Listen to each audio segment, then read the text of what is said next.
এক ইহুদির কাছ থেকে রাসূল সাল্লাল্লাহু আলাইহি ওয়াসাল্লাম কিছু খাবার কিনলেন। কার কাছ থেকে কিনলেন? ইহুদের কাছ থেকে। সবাই বলেন কার কাছ থেকে?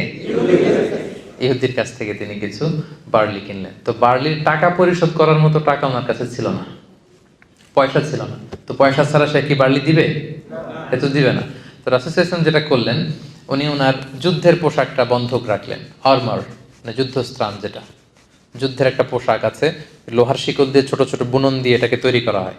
তো এটা পরে যুদ্ধে গেলে তীর মারলে তীর ঢোকে না, ছুরি মারলে ছুরি ঢোকে না। রাসূল সাল্লাল্লাহু আলাইহি ওয়াসাল্লাম এরকম একটা আর্মার ছিল। ওই যুদ্ধের পোশাকটা ওই ইহুদির কাছে তিনি মর্গেজ রাখলেন, বন্ধক। বললেন টাকা নাই, এটা রাখো, যেদিন টাকা দিতে পারবো ওদিন ছুটাই নেব। আমরা বন্ধক রাখি না অনেক জিনিস। তো রাসূল সাল্লাল্লাহু আলাইহি ওয়াসাল্লাম ইহুদির কাছ থেকে বার্লি কিনেছেন জামা বন্ধক রেখে। সুবহানাল্লাহ বলবেন না? দেখেন কি সুন্দর ফিনান্সিয়াল ট্রানজাকশন। এখন এগুলো আমরা জানি না।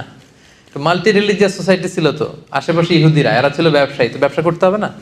তার মানে এটা জায়েজ। তাদের সাথে স্বাভাবিক ব্যবসায়িক যে লেনদেন, টাকা ধার দেওয়া, ধার নেওয়া, বন্ধক রাখা, ঋণ নেওয়া, কিছু কেনা, তাদের কাছে বেচা, এটা জায়েজ।